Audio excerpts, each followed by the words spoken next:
Bismillahirrahmanirrahim. Assalamualaikum warahmatullahi wabarakatuh. Ketemu lagi dengan saya Iqbal dari channel Kelas Hukum, channel untuk belajar hukum bersama-sama. Kali ini kita akan bahas satu topik yang menarik teman-teman, yaitu beberapa pertanyaan yang sering ditanyakan oleh masyarakat. Apakah anak dan pasangan dari pernikahan siri itu mendapatkan warisan atau tidak? Nah, tentunya ini jadi pertanyaan nih bagi teman-teman sekalian. Biasanya melihat keluarga atau misalnya kerabat jauh yang salah satu di antara mereka ada yang melangsungkan atau melaksanakan pernikahan siri. Nah, kemudian ada masalah di kemudian hari terkait warisan biasanya. Kemudian ya itu tadi ada pertanyaan-pertanyaan yang timbul dan hadir, apakah warisan itu dari si pemberi waris ini dapat diberikan kepada suami sirinya atau misalnya istri sirinya atau bahkan anak sirinya. Nah, bagaimana pembahasan sederhananya nanti kita akan bahas di channel ini. Saksikan sampai selesai dan jangan lupa subscribe ya teman-teman.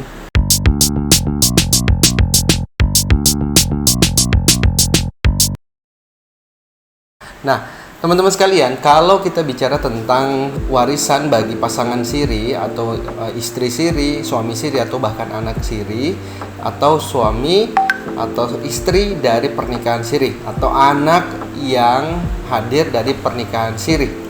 Nah, kita harus mengetahui lebih dulu bagaimana sih status hukum dari setiap pasangan atau anak yang hadir dari pasangan atau dari pernikahan siri itu tadi. Nah, sebagai informasi teman-teman, di dalam kompilasi hukum Islam, kaitannya dengan warisan ini, ya, yang mendapatkan warisan itu anak, ayah, ibu, janda atau duda, ya. Begitupun juga di dalam kitab Undang-Undang Hukum Perdata. Jadi, suami atau istri berhak mendapatkan harta warisan. Nah, lantas kemudian akan ada jadi permasalahan dan pertanyaan, bagaimana dengan suami atau istri dari perkawinan siri. Nah, ini tentunya perlu jadi pembahasan tersendiri dan mudah-mudahan apa yang kemudian kita bahaskan di channel ini bisa jadi edukasi sederhana yang bisa ikut mencerahkan bagi pasangan-pasangan di luar sana. Nah, sesungguhnya Bapak Ibu sekalian, di Indonesia sendiri tidak mengenal perkawinan siri, jadi atau perkawinan yang biasa kita bilang perkawinan di bawah tangan. Jadi sejauh ini sebenarnya perkawinan siri ini yang kita ketahui adalah perkawinan yang tidak dicatatkan, ya karena dicatatkan ya maka negara pun akhirnya tidak mencatatkan ini menjadi perkawinan yang sah, sehingga dengan proses perkawinan siri ini jadi perkawinan itu justru malah dianggap tidak ada perkawinan, ya. Walaupun mungkin kita mengetahui bahwa proses perkawinan siri ini ya, sah secara agama karena memenuhi seluruh aspek yang ada. Misalnya dalam perkawinan itu sendiri ada wali, ada saksi, kemudian sah secara agama.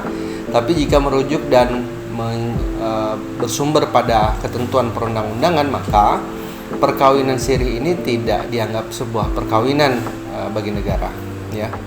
Jadi di dalam Undang-Undang Nomor 1 Tahun 74 tentang perkawinan pada pasal 2 ayat 1, jadi di sana dijelaskan bahwa perkawinan yang sah itu adalah apabila dilakukan menurut hukum masing-masing agama dan kepercayaan itu. Nah, ini pada ayat 1-nya dijelaskan.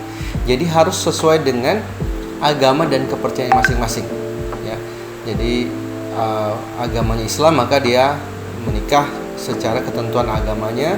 Kemudian yang non muslim atau teman-teman yang Nasrani atau Buddha, Konghucu juga melangsungkan pernikahan dengan ketentuannya. Nah, ini dalam Undang-Undang Perkawinan pasal 2 ayat 1, jadi sesuai dengan agama.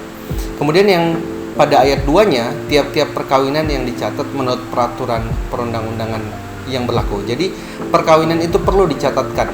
Makanya biasanya dalam proses pernikahan atau perkawinan yang teman-teman lihat, ada selalu pegawai KUA yang mencatatkan dan memastikan segala halnya teradministrasi dengan baik, ya. Meskipun perkawinan siri ini dianggap sah jika memenuhi syarat dan rukun sesuai dengan agama, ya, tetapi karena tidak dicatatkan oleh kantor urusan agama, maka perkawinan siri ini akhirnya dianggap tidak ada perkawinan, ya. ya, dengan segala konsekuensi tentunya ya. Dampak hukumnya termasuk akhirnya berkaitan dengan warisan. Nah, dari sini rekan-rekan sekalian, teman-teman sekalian, kita bisa melihat bahwa apabila proses pernikahannya atau perkawinannya itu tidak dicatatkan, akhirnya juga berdampak pada warisan yang nanti akan diberikan, baik itu dari suami kepada istri maupun istri kepada suami ataupun bahkan anak-anaknya dalam ikatan perkawinan tersebut. Jadi karena dianggap tidak ada perkawinan, maka juga dianggap tidak ada warisan ya. Maka suami yang menikah siri tidak bisa mendapatkan warisan dari istri pada perkawinan sirinya, karena sekali lagi itu dianggap tidak ada perkawinan oleh negara ya. Sehingga itu tadi anak siri dari perkawinan siri itu tidak juga bisa mendapatkan warisan dari orang tuanya yang meninggalkannya. Maka teman-teman sekalian, ini menjadi catatan bahwa syarat sah perkawinan itu harus dipenuhi. Jadi menikah secara agama sesuai dengan ketentuan agamanya, kemudian juga yang harus diperhatikan adalah dicatatkan oleh kantor urusan agamanya. Nah, sehingga dalil perkawinan yang sah ini, maka barulah dari sana proses warisan itu baru bisa didapatkan ya. Perlu juga diingatkan teman-teman sekalian bahwa anak yang sah dari perkawinan itu juga tertuang dalam undang-undang yang ada. Di kompilasi hukum Islam dijelaskan bahwa anak yang sah adalah anak yang dilahirkan dari perkawinan yang sah. Sehingga ini menjadi catatan buat kita ketika nanti ingin memberikan waris kepada anak-anak dari hasil perkawinan yang kita lakukan, yang teman-teman lakukan, maka perlu dipahami bahwa perkawinannya harus sah sehingga anak yang lahir dari perkawinan tersebut menjadi anak yang sah dan berhak mendapatkan warisan. Sebagai catatan buat teman-teman sekalian, bagi yang sampai saat ini misalnya menikah secara siri dan belum mencatatkan proses perkawinannya secara administratif, maka bisa saja mengajukan pengajuan isbat nikah di pengadilan agama. Nah, sehingga nanti perkawinan teman-teman itu yang sebelumnya dilakukan secara siri bisa memiliki dasar dan diakui oleh negara. Kemudian anak yang lahir dari proses perkawinan tersebut juga diakui oleh negara, sehingga memiliki peluang atau potensi untuk mendapatkan warisan dari kedua orang tuanya. Jadi kalau ada yang bertanya apakah suami atau istri dari perkawinan siri kemudian anak dari hasil perkawinan siri akan mendapatkan warisan, maka jawabannya adalah tidak. Karena itu tadi, yang menjadi sumber hukum atau dasar hukum dari pembagian warisan di dalam ikatan keluarga, ikatan perkawinan itu tadi adalah proses perkawinan yang dicatatkan secara administratif oleh kantor urusan agama dan itu terdata atau tercatat oleh negara. Kalau misalnya itu tidak tercatat, maka nanti bisa jadi justru malah menimbulkan permasalahan dan sengketa dalam proses warisnya nanti ya. Bisa jadi ada permasalahan baru, kemudian ada yang melakukan klaim dan ada yang melakukan gugatan berikutnya.